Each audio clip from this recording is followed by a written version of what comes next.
Hello and welcome to the Huddle. I'm your host, JT Thomas, broadcasting live from the Green Turtle Sports Bar and Grill. Joining me today from Miami, Florida, Gary Thompkins, 1995 to 1999. Tone, Big Tone Avery, 1991 to 1992. Defensive line. Ladies and gentlemen, we are doing this every weekend at the Green Turtle. I want you to come check us out. Guys, and you know how we do it every week. Let's break the huddle. Ladies and gentlemen, we just came back from a weekend of fantastic football. We watched the Mountaineers really get out their tone and show us what they've been waiting to get after. Playing Missouri, after playing them, having us around for so long, being able to match up and then get ready to play them this season. They opened up against Missouri, a 5-7 team out of the SEC. Mountaineers, I thought, did pretty well. Gary, let's talk about defense first. I know everybody wants to get into offense, but let's talk about how well that defense played. Well, first off, I think that the defense had a lot of very good showing this weekend. The main thing that I saw was game time when we saw those guys playing as a team, as a unit, especially that front eight that we run that 3-5 defense. Our corners, they had some times where they allowed the wide receivers to get behind them. But overall, I think we had a pretty decent showing. We were able to get some pressure, unfortunately not with the defensive line. We were able to get pressure on those guys with the help of the safeties. I thought Mr. White played a good game. He was able to apply some pressure for us. I believe he also got a sack. And overall, I think we just played a good team defense. I think that's what it's going to take. I tell you what, the reason why I brought up that defense, think about what we lost guys last year. We had a lot of guys. You talked about Carl Joseph, Nick Kedekowski, just a ton of guys that we lost. In fact, I did the numbers on it. Jared Barber, Shaq Hadaway. We lost over 300 tackles last year with the guys going on to the NFL. Guys, 300 tackles on the defense. There was a lot riding on this game. There was a lot to be proven for those new guys coming in. Tone, how do you think they do? I think the new guys stepped up and played pretty well. Overall, I think everybody ran the ball. I think as a guy, he was a guy who liked that. The game tackled well. They, I don't know how many missed assignments was out there, but I thought they went out there and took it to them. I know the team played well, so I hope we can take just that and the young guys, people playing time that they're receiving, and get better by next time. So, you know, guys, there were some guys, new guys on the defense that I just had to look up. In fact, I know now that they are all 5-year seniors. Antonio Crawford, Justin Arndt, and Darian Howard. You know, these are all guys that new names are on the scene that I thought just played above beyond. I mean, they just really came out of nowhere. Kazir White, that's one of the White brothers. The guy came, you know, after losing what's my safety name? Joseph. No, not Joseph. The young guy, Henry. Yes, Henry got hurt, and the young man White came in and played a great game. I think he had, in fact, he was one of the top 5 leaders in tackles. I think he had 8 tackles, and you know, you think of White, you don't think of defense. All of a sudden, we got one of the White brothers who are playing defense, and I think he's looking like you out there, Gary. Well, you know what? I'm glad you're able to say something like that. It makes me feel good. I like to think that I made some impact while I was here as a player. But I also want to mention a guy by the name of Adam Schuler. He was another guy I thought that brought a lot of energy to the game. Again, White was another guy who brought energy. You like to see that out of these young guys because your coaches, as they grow and they mature, they're going to learn how to play. They're going to know what assignments to have. But you never want to take the aggression or the intensity out of players like that. And I think that those two guys actually brought us some energy. You know, I saw Rashid Benton come in. He actually started for us. I saw that he was in there trying to make some plays. The Missouri team did seem a little fast on the corner when they were able to get the corner. But overall, again, I like to see that. I think we played good team defense. We had guys rushing to the ball. We had guys, young guys that were out there excited, ready to play. You can tell they were excited about it. Tom, when you think about that defense, we held their offense to under the 3 points in the first half. Yes. Right, they got up a field goal. As Gary just mentioned, Darren Howard and Schuler did quite well to be young guys. You know, we usually hear Christian Brown. We usually hear Noble's name. But I tell you, they got so occupied that we had some young guys be able to step up to them, and I thought that was very well for Mountaineer. I think you got to take that into account. Tony Richardson, schemed very well against the Missouri team. Obviously, Missouri is not the team they used to have in the past, but then again, it's still an SEC football team that's going to have talent, going to have speed, very competitive ball players. But I thought Tony Richardson did an outstanding job getting out there ready to play for Saturday and preparing for what Missouri likes to do. I think that really sums it up, really. I mean, you know, Gibby, guys, we were coming from everywhere. And guys, I wouldn't take this team light. You know, we think about them being 5 and 7, and they got a new coach. But this is the team that plays in the SEC and will only get better with time. And I think Gibby just teamed them up and they gave them up real well, and we were able to produce. I think the tone has something that I don't think in the last couple of years been stopped. And that is Coach Gibby being a good leader, being the guy that's able to call a game plan for us to get us in the right scheme and allow our players to make plays. Yeah, I know you are. That's why So I like to give him a lot of credit for what he's done in the last couple of years. When I was here as a graduate assistant under Coach Rodriguez, Coach Gibby was here, and I think he was just starting to get his first job here. And so I've been able to watch him make some strides as a coach. I remember starting off as a defensive back coach, and so I've been able to see him make strides, grow as a defensive play caller, and then again tailor his defense to the guys that we have here. And it looked like this weekend he was able to do it. You know, when I think of that 3-5 defense, a lot of people, you know, we know it's a come and get you type of style defense. But when I look at the stats that tell us, the fact that their top runner had less than 100 yards, I think he rushed for 70 yards. They threw for a little bit more than we liked. They threw for 250 yards. You know, but we were bringing guys from all over. And I just know with timing, we'll get better on the corners. You know, those guys will get a little more experience, and we'll do a lot better. I just thought we did very well in that 3-3-5 defense zone, and the guys showed up. You know, that 3-3-5, you know, a lot of people don't see that every Saturday. So, you know, it takes some time to get used to it. So I think that's what we have to our advantage, running that 3-3-5. Unfortunately, at West Virginia, we don't get those type of athletes. We get 6 and 7, 6'3", 6'4", 200-pound people. So we cater our defense to what type of groups that we get. So I think that's very wise, very smart what Tony Richardson does. You can only deal with the hand that you've been dealt with. And this is the hand we've been dealt with. And I think we run this defense very well. A lot of teams don't see it every Saturday, so it's a game plan they got to get used to. And even though you game plan and you have a scout team run it, it's still not the way West Virginia. And I might give an analogy like the West Virginia basketball team.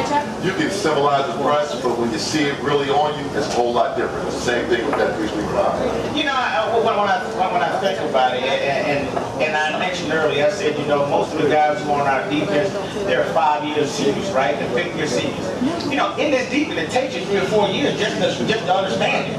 You know, and that's why when we send guys on to the NFL or wherever they go, they're much more prepared because they put a lot of time and energy and learning not a very customary defense. But then I think in terms of how we play our defense, we got guys coming from all over.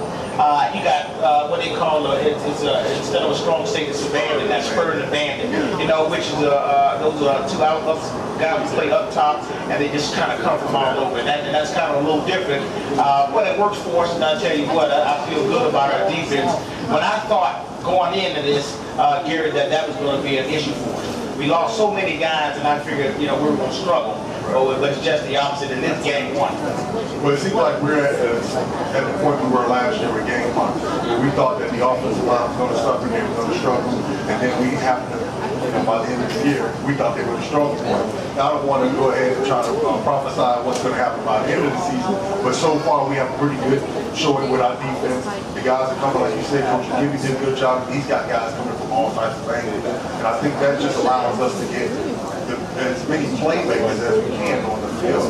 I like to brag sometimes say that our defensive backs are good athletes, or that defensive backs as a whole are good athletes on the field. But I really do believe that. So if you get a bigger side defensive back, or if you can get a guy who's maybe a tweener, who's not just, maybe he's fast, he's athletic, but he's not quite as big to play linebacker. If you can get a guy like that, and that's for that advantage position, he can make a lot of noise out of it. You know, he can do a lot of things. And, I just like what I saw. You know, I think right now, unfortunately, there were some times that the cornerbacks let some guys get behind us. I also think that 250 yards passing maybe came from later in the game when those guys were, when we put the second team in. Not that we don't expect them to step up, but you know, it's a new season for them. It's new pressure. Sometimes the second team you're not mentally ready, or you don't expect to play. And so unfortunately, guys are able to get a couple passes on you. But even through what I noticed on the field, and I'm one of those players that to get close to something, I'm gonna yell at you. Okay. So, but I'm able to see that guys were still competing, and that's what I like to see. I agree with that. And piggyback off of what Gary said as well. You know, you got some young guys getting in there and playing. You know, you got to stay at the first game. And you know, sometimes when you get out there with 7,000 people, you're playing an SEC opponent. Let's understand this reserve team. You know, they're not a bunch of scrubs out there. I mean, they got some very talented ball players out there that can get after it. They threw the ball a lot better than what I thought. So either our DBs will have to play a little bit better as the season goes on. They're going to have to play a lot better as the season goes on. Well, you know, they're going to throw the ball. So, you know, this is good exposure. You know, it was a good chance for them to get ready to prepare them for what's going to happen during the season. So, I like what I saw overall. I know I texted AT during the game, and I was texting Gary as well. I get a little tough on them sometimes, but overall, I was excited about the play of the Mountaineers. So I'm really looking forward to Saturday and getting better on that defense front. Hey, Tom, with that, I want to make sure everybody here is excited just as you were. Guys, it's about that time where we're going to do a trivia question. Remember, when we do these things, all I ask that you can listen very carefully with what I say, and we always give you the answer. At the beginning of the show, I talked about us losing guys for this first prize. And as you know, we have a host of prizes, and I think the first one of these pair razzle-dazzle type of dice here. And this is a good question for you, and all you have to do is answer this question right. Name one player that we lost to the NFL last year. All you have to do is raise your hand. We'll get you the mic. Name one player that we lost last year off the defense that went to the NFL. You got a shelf in the back. Got a guy in the back here. Carl Joseph. Hello. Carl Joseph, Hello. yes, to the Raiders. Thank you. Now you know the deal. Now this gentleman here, this is the second time or a couple times back. I don't think he's dropped the pass yet. Ever. Guys, we do a little recruiting. I even got D on me. There we go. We do a little recruiting for Coach Hogan. We look for wide receivers. Oh, Bam, there we go. Coach, we're consistent. We're consistent. And as I mentioned, you got these nice razzle-dazzle dice that you can put in your car. Spin your car up. Thank you, sir. Thank you. Guys, we want to remind you, we're here at the Green Turtle Sports Bar and Grill every Wednesday. If you don't catch us here, make sure you go catch us at thedominionpost.com. Again, that is at thedominionpost.com. Look at the football section. We'll be there. Guys, let's jump right back into it. We all kind of cooling down a little bit. I feel a lot better. I'm ready to talk a little bit more football. Let's get into offense. I'm sure everybody, you know, offense is nice and sexy and everybody's on point. They look good, you know. Our offense, I mean, we knew we had something coming back. One thing that I want to say about it looks like we left off where we started last year. We were starting in a great state. What do you think here? Well, I was excited to see just first possession to see Shell and Crawford in the backfield at the same time. So as soon as I saw that, I felt like Coach Hogan was trying to let everybody put our playmakers out of the field. But there was not going to be any questions of who our running back is. No matter what happened, we'll be both of our running backs when we have to. And in fact, we saw that. Coach Hogan pushing the backs in and out, and not in a way that made it look as though Russell Shell was not going to be the guy where that we were going to go and switch right to Crawford, but instead giving both guys opportunities to make plays for us, which I think both of them did. So I think that was good. I still would have liked to have seen us get to the wide receivers a little bit because I'm still interested in seeing what White's able to do. I mean, you know, you got the name. You run back plays on defense too. So I want to see what you can do. And so, but Skill Shorts, he was also a mainstay for us. You know, it's just it was good. It was good to see our offense. You and I were on the sideline, Gary, and I know the first thing I said, Russell Shell has broken out his shell. And I tell you, it was exciting to see the kid was running like he had new life in him. Man, it really was really good to watch him really show what he's all about. I mean, a couple years ago, he was our guy. And, it's his senior year.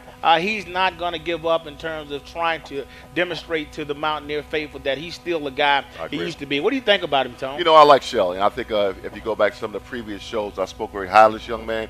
Highly decorated, coming out of the Pittsburgh area, big-time recruit. Fortunately, he went to Pittsburgh and then transferred here to West Virginia. So we love to have this young man. He can make plays for us. Unfortunately, we lost Smallwood to the NFL, but we still have Shell, and I got to take my hat off to this young man, Crawford. Crawford ran the ball very well, and me and Gary was talking about how slippery he is and how he falls forward. But then again, as I talk about running backs, I got to also turn the light to the offensive line. Playing without our starter, Mr. Pankey, who had to deal with some issues he was dealing with. Having him back this week, I don't know if he's going to be the starting lineup. I read that he will not, but that's up to Coach Hogerson. But having him back, one thing about linemen and being a defensive lineman, but knowing the offensive lineman, they like to have their horses with them. Right. They like to have their buddies when they go into war. So having a big weapon out like Pankey, it hurts, you know what I mean? So having him back, I think our running game would do well. Looking at the passing game overall, DeKel Shorts moves the chains, and I think that's very important. We don't throw to the tight end very often, but DeKel Shorts worked that middle of the field. I thought he did well. Looking at my outside guys, I like to see Mr. Gibson get involved a little bit more. I like to see Durant get involved a little bit more, and Mr. White as well. So, but I think that will happen because offense comes around a little bit slower than the defense does. So overall, and I got to take one step back too when I look at this offense as well. I would like to see us score points, score some more points. Field goals are not going to get in the Big 12, and even though we went 4 for 4 from the field goal game, the kicking game, which was excellent. But I don't want to have to use our field goal kicker a lot, and I think Coach Hogerson said the same thing. Correct. What we talked about last week, we had a little head-to-head or head-butting when we said what type of player we thought Skyler was going to be. We talked about him being a game manager. Right. I mean, this game I said game manager. You guys said star. Right. He did. Well, he was a little bit more than the game manager this week because the kid got hurt. He came back. Right. He really grinded out. He really showed leadership. I mean, this is what it's all about for a quarterback. And as you saw when his relief came in, we struggled a little bit. We did. So it's real important for him not to give up. I knew he was hurt throughout the game, but he stuck in there and he made things happen for his team. So to me, this week he was a little bit more than the game manager. Okay.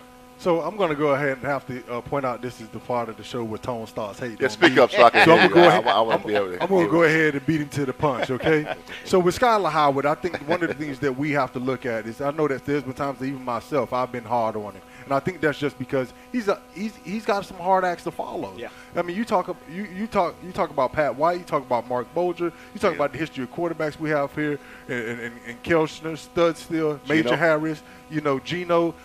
I mean, it's a hard act to follow. You got to come in here, you got to play football, and you got to be a really good quarterback. With all that said, though, looking at last year's production before we get into this game, Skyler Howard is one of 3 current quarterbacks in all of college football that threw for 3,000 yards last year and also rushed for 500 yards. He's only one of 3, so he's actually doing a better job than maybe we're giving him credit for. Is he throwing high across the middle? Yes. Is he throwing some long 50-50 balls or some balls that are getting away from him? Yes. Did we see some of that? Maybe 1 or 2 passes, at least long, that I felt he missed last week. Okay. But ultimately, I think last week he was a little bit more of a game manager. You do want to see your quarterback come out and play hard, and you also want to make sure that because he is your quarterback, the minute he steps on campus, the minute he is a starter, he's the leader of your football team. Mm-hmm. And so if a guy's going to lead your football team and you're going to have a tough football team, that means you got to have a tough quarterback. And to know a guy pulled the rib, bruised the rib, whatever they want to call it, went back out and played again, I commend him for that. Because as much as I love Mark Bolger. And that, to me, that's probably all time essential. for us. But there was only one time in all of his career that I was mad with him, and that was when he wouldn't go back in the game after getting hurt.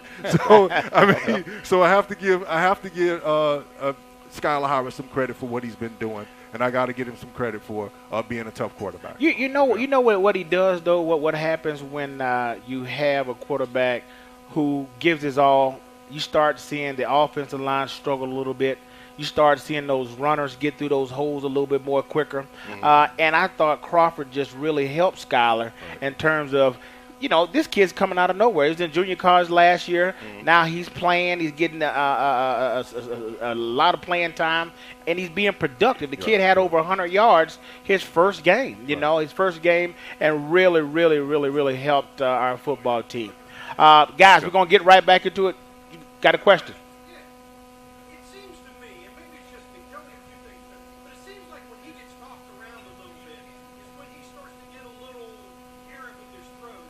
Question about Skylar Howard and about him getting hit in terms of how his accuracy is when he gets hit. I mean, it kind of just comes and goes. I think this game he played a little hurt. I think by the time we got to the second half of the game, he was a little banged up. Okay. Right, and it probably floated on him a little bit. But as I just stated, I thought the running backs I picked up their game. The wide receivers certainly helped him out. They were able to help him out and pull in tough catches. I think the White brother did very well. Kareem White, Kazir White did well. And as you just mentioned, last year we were very tough. Well, we had bigger expectations for Da'Keil Shorts. Correct. And we were really concerned about what he was going to be able to contribute to the team this year. And he had the best game of his career. He played well, in my opinion. Opposed to the bowl game. I was going to say opposite of that bowl game, he did play a pretty good game.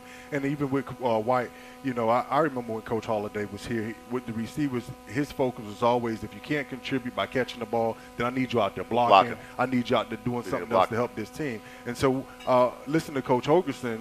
He gave Kawan White a good grade in terms of his blocking. He was out there. He was trying to help this team. Right. So, still I like to see that from a guy because he's saying, I'm still in this game. I'm going to do something to help this team. Mm-hmm. And so far what I've seen, I know it's only one game, whether we're talking about defense, whether we're talking about offense, that these guys are playing as a team and as a unit right now, something that a lot of times you can't measure because you can have a lot of guys on the team that are all world, all superstar, but they just can't gel. They just can't come together. But if you can get a lot of guys that play for one another, you can have a pretty good football team. And I hate to be the guy to say, I told you so, but I told you so. I said one thing about this Skylar Howard. He runs too much, and we have not proven – I have a proven backup. And to me, it showed on Saturday that I like Mr. Kress, but is he ready? The other gentleman that came in also played. He came in through an interception. Sure. So my question is, if you're going to have him expose him out there that much, what happens when he goes down? Right. And I think that's what showed you in the game when he got hurt. Right. I didn't see a viable backup. And to me, that's a red flag going into the Big 12 because Skylar's going to get hit, and he's going to get a lot if he's going to continue to run. So I always ask, on the show, who was going to step up and be that backup quarterback? I have not seen one. We have not identified one. And when we gave those two gentlemen the opportunity, I don't think they took advantage of it. I think Chris Choganoff, I think he's going to be a decent backup for us. I thought we probably put him in a situation where he threw the long ball or gave him an option that we should have gave him to him early. We should have probably gave him some options where there were shorter passes, the screens and things of that nature to build up his confidence. To go in a game like that and throw the long ball when we did, with our back to the back of the end zone, I thought that was very tough for a young quarterback. Put him in a bad spot. Right. So I feel like he had a little poise. He handled the ball off well. I think in terms of when we start, and especially with this game coming up, we need to get those guys more touches. When we got games and when we're ahead, we got to get them out there and allow them to play. But I agree with you. We got to keep them safe. Sure. We got to keep Skylar safe. And I guarantee you, I think the coach will manage that a little bit better in terms of how much he's running the ball. But I think with Crawford in the game now, Tom, he's a guy that's proven that he can run the ball. We have 6 wide receivers. I want to name all 6 of them. Da'Keil Shorts, Sheldon Gibson, K'Ron White, Devontae Mathis, Javonte Durant, and Gary Jennings. Okay. All those guys are high-quality That's receivers right. I that agree. can play on almost any agree. team in the Big 12, in my opinion. agree. So he has a lot of weapons. Now, the Gotta key get is to it to keep him. him safe. You gotta get You it know, to with that being said, Tone, I think we keep him safe by allowing them to run more and then throw short passes to try to keep him upright. Well, you know what, JT, you just said it. You know, we have to keep him upright. As you can see, you know, he will get, injured. Wide receivers we got, I think they're special playmakers, but they're not playmakers if they don't get the ball. So, one thing I get a little frustrated sometimes, when we don't convert first downs, and that's just being a fan. And I don't want to get involved with play calling because, that's not my cup of tea. But, I just thought our offense got bogged down at times, which had happened a couple times last year. I thought maybe going to this year with another year under his belt, under the same offense, that some of those problems would not, show its ugly head again.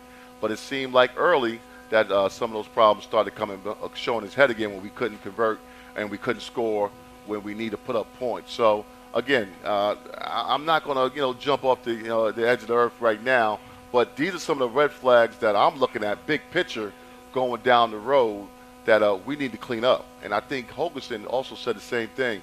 Some of these same issues that haunted us last year showed his head on Saturday. We have to score points. The Big 12, if you look at the Big 12 conference, Kansas put up 50 points. Kansas. You know what I mean? So, everyone is scoring. If we're not scoring, we're in trouble. So, that's my biggest concern. Well, we're not going to be in trouble today because I'm going to give something away. That's why I wanted to give it away. Give some touchdowns away. Guys, we're here every Wednesday here at the Green Turtle Sports Bar and Grill. Here's an opportunity, as I mentioned, guys. We're going to give away. Have another question for you. We need to know who was the first person to score a touchdown this week. The first touchdown.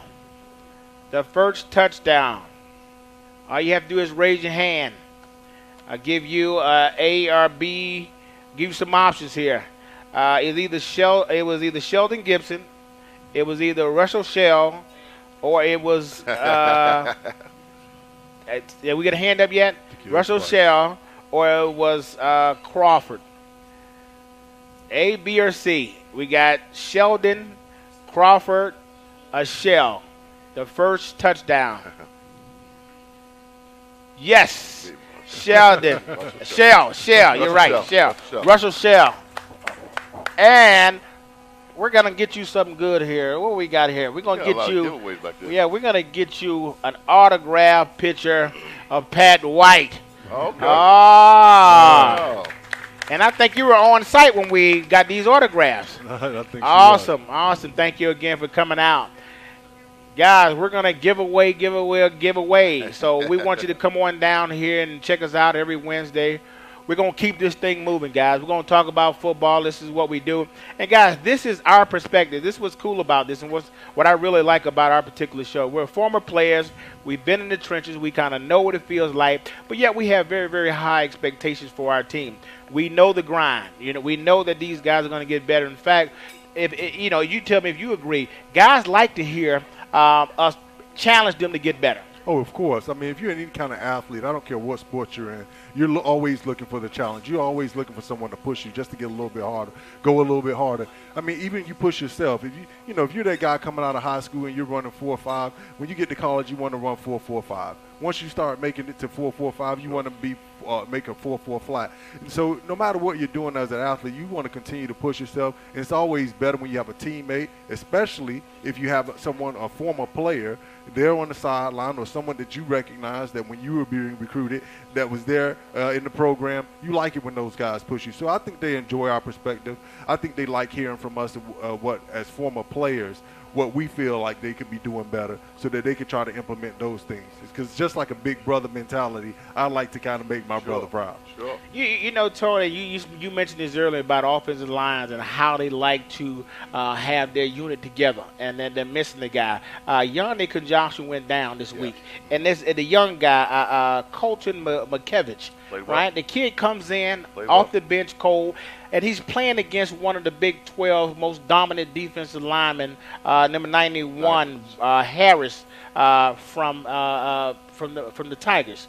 the kid handled himself very well, Tone. Big guy. I mean, McKevich is not a small guy. He stands 6'7". Right. But he was able to hold his own. And Tone, when you first get out there in your first game and you're playing a Division I opponent, and this is not a practice player, Tone. This is the guy who's going to probably go around the first. Sunday. Exactly. Yeah, Tell me what this guy would have probably been thinking, Tone. You know what? I couldn't. I understand that. Well, let me back up on one question. The offensive line coach. I got to take my hat off to him, getting everyone prepared because as I said before, next man up because things happen during the game, and it was unfortunate for that starter to get hurt. But you know what? No one's going to feel sorry for you on Saturday. So that next man had to come up and get ready. So the offensive line coach obviously prepared him and prepped him and had his men ready to play. Now going in and playing against this young man he played against Missouri. This defensive end he played against Harris, big time player. Is the type of kid that will probably go first, second, no lower than the third round. Will give a big-time offensive tackle's problem. This young man handled him very well, and he didn't get a lot of help. And I don't think people watch the offensive lineman very much unless they get a penalty.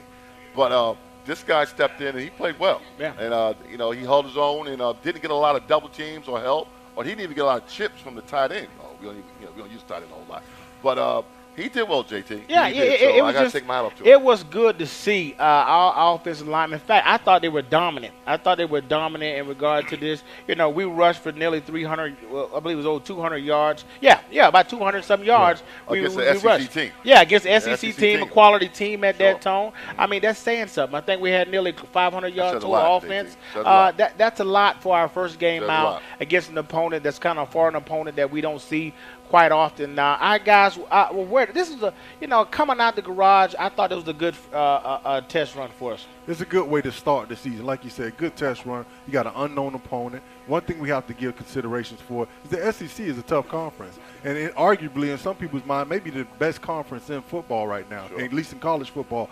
And so you have a SEC team that's unknown to us. Then you have an SEC team that was still, even though they went 5-7 last year, they still had a top 5 defense, top 10 defense. They still got talent out there. So and you have a guy like Harris that played on that team last year. Yes. So they have guys that are used to winning, that want to win, that are used to competing. It was, again, good showing for us because we didn't know this team.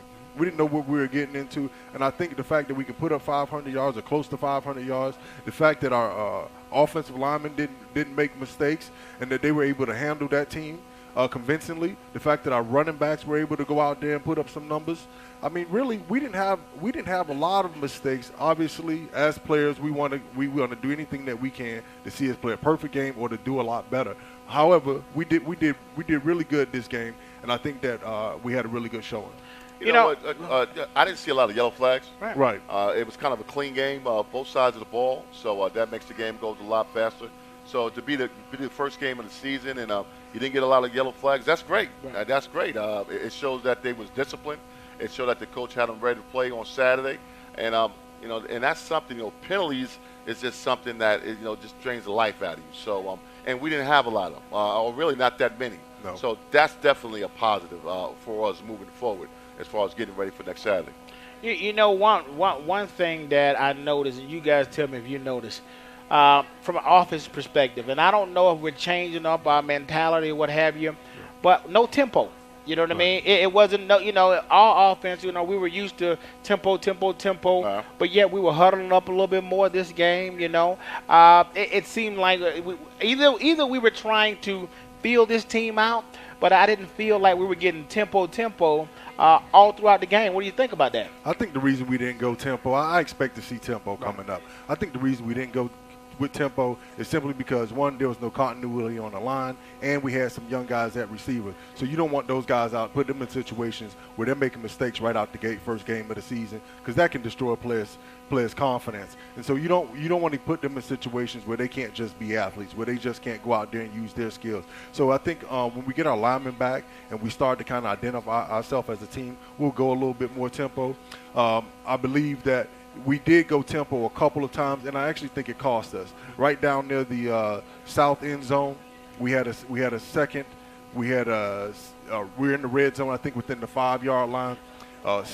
Had a second down call and lined right back up. Got third down. We ended up getting, I think, a yard out of play, had to kick a field goal. And I think if we would have actually got back in the huddle, looked for a good play, get a good call from Coach Hogerson, then we made a converted that. That's 4 points off the board. Or 4 points we could have put back on the board. And then we also had one going down in the north end where we threw a pass out of bounds. And so that's just an 8-point swing right there. You talked about putting up more points. That's right. That's 8 of them right there, and maybe a couple missed opportunities in the game. But all in all, I still think the offense looked pretty good, and I expect some of that tempo to come back and some more of that line dominance. And for the audience, when I say tempo, that's the speed of the team getting prepared and getting set for the football in hopes of trying to get the defense winded. And we typically do that. But this particular time, I thought we were a little bit relaxed in doing that. But I should also say this. The good thing is last year Coach Hogerson was the offensive coordinator. Now we have an offensive coordinator where we're able to talk it over a little bit more, and that may be the adjustment that's slowing us down a little bit. And I'm not saying that's a bad thing, Tom. No, I don't think so. I think that'll help us in the long term. Mm-hmm. Well, you know what? Again, we're not privy to know everything what the coaches was going through. Sure. We can only make our own assessment as ball players. So I'm going to stay away from that a little bit. But one of the things I am going to look at is special teams. And, I thought our kicking game was well. I believe he went 4 for 4, our field goal kicker, which is too many field goals for me. But he made them when he had to. The punt game, our starting punter, he suspended. Billy Kidding, a UHS alumni kid, came in, kicked the ball very well for us, did a great job. But I want to say one thing to the one gentleman who's returning punts. Learn how to do this. Learn how to fair catch, because you're going to get your block knocked off, all right? He took a lot of hits. I got to, take my hand off that gentleman. He took a lot of hits, and, Gary, he got to fair catch that ball. He does. He but has you know to what? fair catch that ball. Gary Jennings, I'm going to give you some credit, because last year He a we let Florida boy. far too many balls hit the ground last year. And I commend him. He was getting hit. I guess he wanted to show us he could take a shot, but he got hit a few times. He even caught balls that were going out of bounds. So right now, that's a big improvement on what we did last year. I'm glad to see that we have somebody back there fielding the ball that's going to actually catch the ball, not let it bounce. But you're right, Tone. Fair catch the ball sometime, Gary Jennings. That would be my advice to you. But you know what has changed to the point where, I remember the Pac-Man Jones, the Tavon Austin, guys who could return the ball. What's happening where we're not returning? What I noticed we're not even setting up for return. I'm not seeing guys bailing back looking to pick off that first guy. You know what I mean? Maybe I'm looking too close. I don't know. If you got a chance to look at college football over the weekend, you didn't see a lot of punt returns. No. In our era, what was that boy, Desmond Howard and Hester from Miami? Right. Kevin Williams. There was guys back there. If you gave them an inch, they'll score. But I think what happens now in football, before you wouldn't put your best athletes on special teams. Right. You send them off to the side, give them some win. Now, special teams is for special players. Yeah. So now your big time players is playing special teams. In my era, guys like, I ain't playing special teams. I don't do that. Well, guess what? You're a big time ball player. Get out there and special teams on your scholarship. That's what it is now. So I think when you got those type of athletes out there, those opportunities are not there as what they were in the past. And what Tone was talking about, in fact, I just caught on to that, Tone. What he's saying, usually you get specialty guys in terms of guys who can return punts and things of that nature, and the opposing guy who is kicking the punt are generally not starters that are running down there. They're guys who are generally good practice guys who are solid, who's not going to let things, get through. But what you're saying, Tone, and probably what's happening, decreasing our opportunities to field punts, is you got athletes over there now that are lining up on that kick on that punt team, and they're coming down, making it much harder for our guys to possess those punts. Because, this has been like maybe 3 years where we were not returning punts, But again, I'm not going to, beggars can't be choosies, I'm not going to complain. We're not fumbling punts. We're not giving up yardage. We're in a good situation. So, guys, keep it up. We're consistent on the kickoff. We're consistent with field goals. What do you think? I think Molina did a good job kicking the ball for us. I do want to again commend Gary Jennings. However, I think that even those special teams, I would give us the win in that category. But I still believe that, if we can get those guys on the corners I don't know if we got to double team the gunner, the guy that's running down off the punt team to tackle our punt Slow it down a returner. little bit. If we can get them to slow it down, then we can gauge, what kind of returner Jennings actually is. He's been back there the last couple of years, so I'm assuming that they have some faith in him as a returner. He's probably got some skill. When he does get the ball on offense, I think he looks pretty good. So I just like to see him actually get the ball in space with some time, at least, What he 10 can do. yards, 10-yard head start before he can make a guy missing, so we can see what he really can do.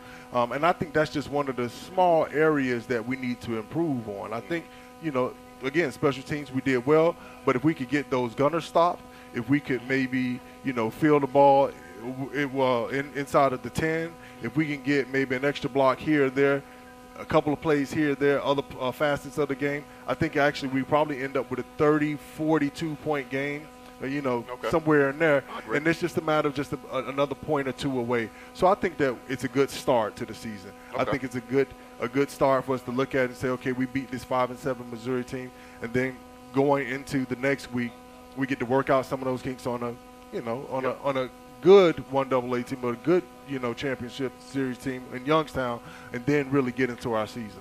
Right. I just missed that wall. You remember the wall? Yes. The goal of the punt return guy was to get to that wall. Get Boy, to if the you wall. can get that wall and that wall is setting up on the sideline, That's right. all you're doing is picking off That's right. guys then, That's right. I just missed that. And you would want to be on the punt return team because you can get one. That's right. You can. That's right. That's right. the defense That's coming out That's of right right. there. You catch a guy. Yeah, you look for a guy peeling back and you make mincemeat out of him. That's right. But again, hey, that we're another here or there. We're here in 2016 and they do it a little different now, but it's all good. That's right. Hey, but guys, we want to give some away again. Let's get back into it. Guys, I hope you guys were listening to us because, as I say, all you have to do is listen. We're going to give away something all the time. If you could, give me the name of the guy who came in for Yonde Kajuski. He has a odd name. It rhymes with Bolton. Rhymes with Bolton. That's tough. Colton, yes, that's absolutely right. That's absolutely right. And you're going to win a couple shirts here. We got a whole bunch of shirts from the Green Turtle, and there's a whole bunch of them here. Do we give them all away? I'll give you a couple of them. Save some. Here we go. Thank you so much, man, for coming out. Please continue to watch us. Guys, we want to give everything away, so come on down. I know everybody waiting for this big picture that I got. That's right. That if you win, I want you to give it to me. But, hey, guys, I just want to remind you, we're here every Wednesday from 6 to 7 at the Green Turtle Sports Bar and Grill. And if we're not here, make sure you go check us out at the DominionPost.com. Again, that's at the DominionPost.com. Look under the football section. We'll always be there. Guys, let's get right back into it. We're finishing up with Missouri. Correct. All right, we are going into this week with a top 25 FSC team, Youngstown State. Youngstown State just came off a big win, 45-10 against Duquesne. This is, as you mentioned, this is a guy. This team is being coached by Bo Pelini, who was the coach at Nebraska. He's a defensive guy. He wanted to come in and prove something. Being one of the first one FSC team to try to beat West Virginia. What do you think about that? Well, not only is Pelini's out there, but we also got another Stoops brothers, and I think that they have a storied, a family name that is all about winning. Of course, Bob Stoops over at Oklahoma, and he's been at Kansas State before, and that Stoops name is just all around college football, Florida, wherever else they've traveled.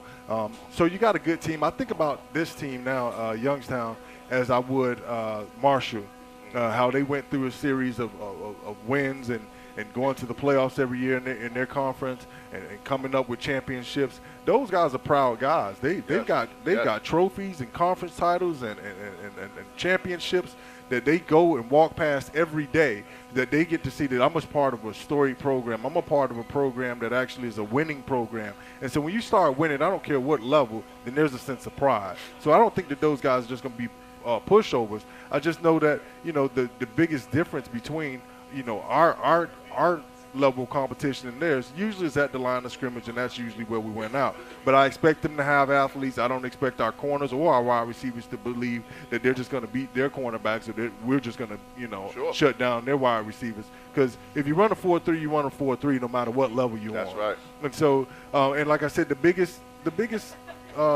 discrepancy is going to be on the line of scrimmage, where we might average out maybe 290, 300 plus, where they might start to average out maybe in that 260s, 270ish range. So I think that I'm looking forward to the game, because we're going to see guys playing with pride. Missouri was down last year, right, and so they may have been coming in here trying to figure it out. But you got a team that says, we're up every year, right, so we don't care that you're West Virginia. And so I like to see at least how that goes in the first half. I ultimately think that we're going to win out, and we're going to actually score some big numbers against them. I hope we're in that 40s range, maybe even 50s or 60s, but I don't want to get too lofty. Either way, I think it's going to be a good game for us to start getting our bearings and to actually get into our season. I agree with you in terms when we play these FCS schools, in fact, I should mention this. The last time we played Youngstown State was 1938. Wow. 1938 was the last time we played Youngstown State. It was scored 37-27, I believe, something along those lines. Okay. But, when we get ready to play a team like that, you cannot take them lightly. And especially, I always go back to talk about TCU. When they played in a lesser league, it wasn't Division I. Well, it wasn't major college football in terms of the Major Five. They got used to winning. Right. So a Youngstown State is used to winning. Right. They don't come to West Virginia to lose, Tom. No, not at all. So these guys come in with pride. They got to get ready. What do you think, Tom? Well, you know what, JT? Football has changed a lot, since in our era. Athletes don't have to go to the power schools anymore. No. You can go to these 1AA schools, which might be close to the home, and develop as a player and be just as good as those players that's playing Division I. So I don't get caught up on, it's a smaller school and things of that nature, because guys are going to play in a league on Sunday from all different places. That's right. Division II, JUCO colleges, whatever. And wherever they can play first. Exactly. So you might have a player that at that time wasn't heavily recruited, and West Virginia or Nebraska overlooked him, but he went to somewhere like Youngstown or one of VMI or something like that, worked hard, and all of a sudden by his senior year, he's a ball player. Right. And you know what? And then all of a sudden, it was 6 or 7 of them, and you got 6 or 7 ball players. Right. That got a lot of pride and want to come out here. And what better is to beat a team like West Virginia on Saturday when they're going to have a packed house? Well, the other thing about that, looking at that Youngstown team, you got to think about a couple things. Let's sort of look at pro football right now. When you look at Pittsburgh, the town of Pittsburgh and the city of Pittsburgh, that's a tough place to be. Youngstown, that's a tough place to be. Yeah. And a lot of times what happens is your team takes on the mood the of the town. of your city. Yeah. So you're in Youngstown, you got some guys that's winning. They're winning tough. They don't play like we play ball. They don't go and say, okay, let's rack up a bunch of points. They play smash mouth football. They hold the ball. We probably only get maybe 50 plays on defense, and maybe offense, get it away from our offense. And so that's going to be a tough one to gauge, because, again, you got some really tough guys that's used to winning and that want to win and don't, like you said, they really don't care about what we're doing. And so I like to see how this is going to play out, at least from it's sort of like the boxer versus the puncher. And so, I think the boxer's more skilled, that being West Virginia. But, the puncher's going to get it. He's going to get his licks. Take a shot. But let me ask you about this criticism that we often get, and I'm sure y'all heard it, and I've heard it as long as I've been a player here. We tend to play down to the level of team we're playing. Yeah, that's a good call. We got to get better. When we're expected to beat this team by 50, we got to start doing that. Because I think in the long term, all that stuff, it just makes the guys feel better in terms of the expectation. And the other thing that I'm concerned with is we going in this game injured. We got a few guys got injured. a couple guys banged up. So I just really think I'm that Coach Nealon guy, where I just want to be very optimistic. Well, we're very careful about what I say about these young teams, because I want to see our guys compete. What do you think, Tom? Well, again, playing to the level of competition has been a negative as far as West Virginia is concerned. I think with this team here, you better come out and play, because if you keep them around, things can happen. So you know, it would be wise if we have the opportunity to put this team away to do it. But if you're going to that third and fourth quarter and it's a 10-point, 7-point game, they feel like, okay, this is what we want. Right. And to go back to Gary's analogy of the slugger only looking for one punch. Right. You know what I mean? So all he's doing is bobbing and weaving, and then he get that one shot. And, you know what I mean? And he's trying to take West Virginia out. So if we play our game and do what we're supposed to do, and it's supposed to get better from last Saturday to this next Saturday coming up, I think we should be able to take care of business. But if the penalties show up and we're not scoring again, putting the ball in, it becomes a field goal game. And, you know, these guys are running the ball. And one thing they're going to do, they like to do, they run the ball and they like to eat the clock up. Right. So we might not have that air raid type offense where they're just constantly throwing all over the place. Right. So, yeah, and these two coaches, I mean, they're good coaches. Right. And you know, their teams are going to resemble what type of coaches they are. And they're not scared of coming into Morgantown and getting a W. You know, I'd like to add something to that. In the last 4 years, and maybe even 5 years, you know, Youngstown played, you know, 1A competition. They beat Pittsburgh at one of those times. I remember. And they were close and almost beat Pittsburgh a second time. Don't they play Ohio State sometimes too? Every now and Every now and then. They one of the other games, I think it may have been 14 or 15. They were close against Illinois, and then they had another D1A team that barely beat them. So in the last 4 years, they're used to playing D1 competition. That's what they do. And the other thing I want to remind some people with, at 40 plus, George Foreman beat Michael Moore. Julio Cesar Chavez beat Meldrick Taylor with 25 seconds left on the clock in the 12th round. So if you let a team like that hang around, they can find a way to get it done. Right. Absolutely. I tell you, one thing I want to stick in people's mind, they put up 600 yards of total offense last week. Wow. 600 yards of total offense. I don't care where you play. That's a lot. That's a lot of yards. Hey, with that, guys, I want to go into one of the bigger prizes tonight. I love these photos that are framed. Very, very nice pictures. And we're going to draw from that really nice turtle shell. I thought this is the best addition to our show, the green turtle shell. And what we'll do, we'll just shake it up, and we'll let Gary pull the winning name. David Chambers. David Chambers sitting in the back. All right. Wow. Yeah, David, this is your first time out?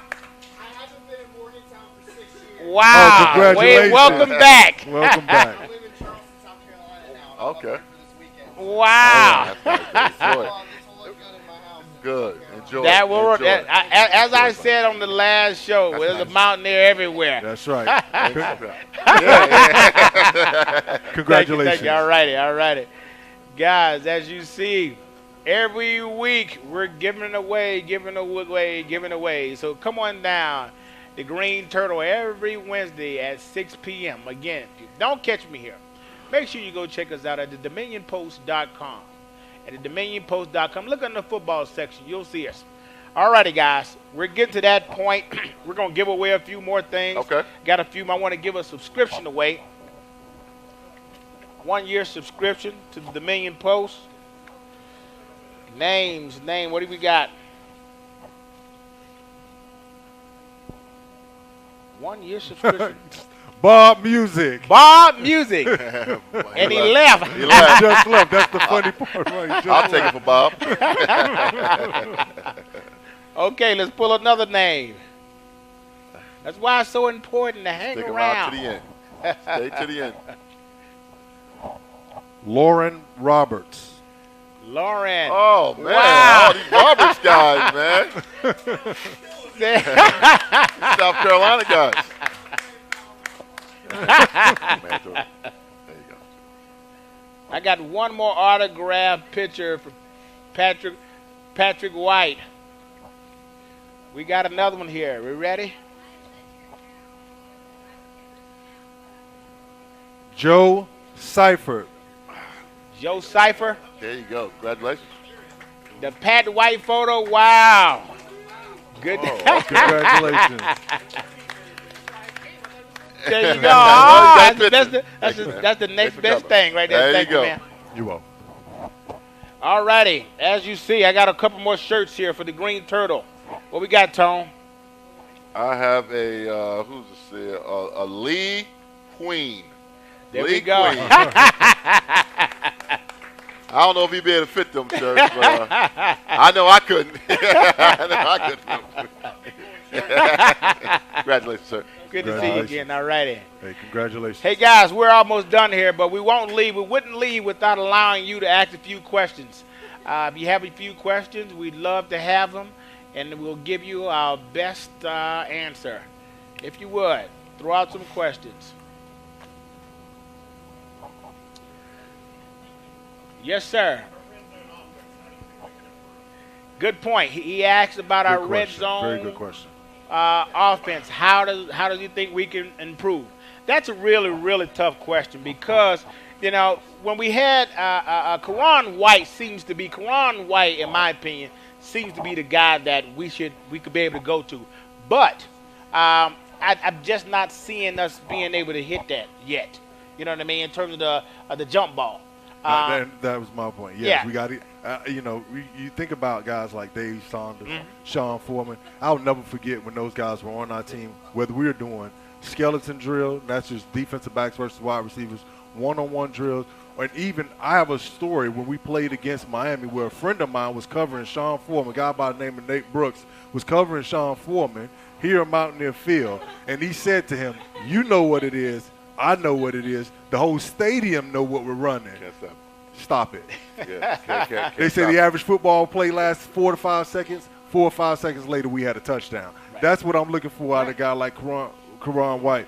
The other thing I think that we can do is what I mentioned earlier is that when we get in the red zone, I think it's time to stop tempo. Right.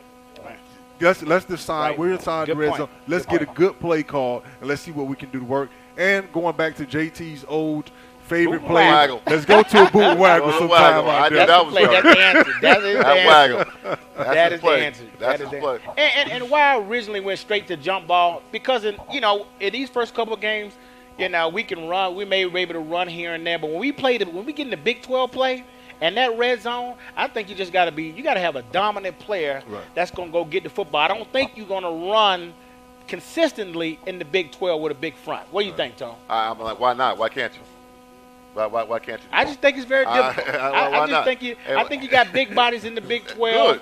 Good. And you got athletes in the Big 12 that makes it, from 25 in, makes it extremely difficult to run that ball in the Big 12. That's why I think if you get a guy who could jump, a good receiver, that's my position on it. And that's part of it, but you can't be all of it. Right. You know what I mean? You can't always say, let's throw the fade, because sometimes it doesn't work. You know what I mean? I'm traditional. My preferred play now. I know we don't go to the blue line, which is another good play, especially with the athletes you got that you can run it and throw it. But I would like to see us go sometime with a big package. It's nothing like smash mouth football. You know what I mean? It's nothing more exciting when you get these linemen sweating and they go in there and they pound it and get a touchdown and they just went down. It's nothing more demoralizing than being a defensive tackle when you can't stop the run. Right. And if they can line up on that 7-yard line and go 3 plays and score a touchdown, just running it down your throat, not only did they get to 6, you're demoralizing their defense. And I think sometimes we went away from Mountaineer football. That was some of the things we used to do when we used to have a big fullback by the name of Owen Schmidt. You know what I mean? We can run at people. We run away from people. Let's stop running away from people and run at them. You know what I mean? Run at them. Football to me is man-to-man. Mano a mano, baby. What's up? You know what I mean? Go at people. You don't always have to throw the fade. You know what I mean? Go at them. And that's I'm an old quarterback, too, so I'm kind of biased. Great question, though, sir. Thank you for that question. Any other questions? Any other questions? Going once, going twice. Okay. Well, ladies and gentlemen, I want to thank you for coming out, and we look forward to seeing you next week. Same time, same place. Until next time, huddle up.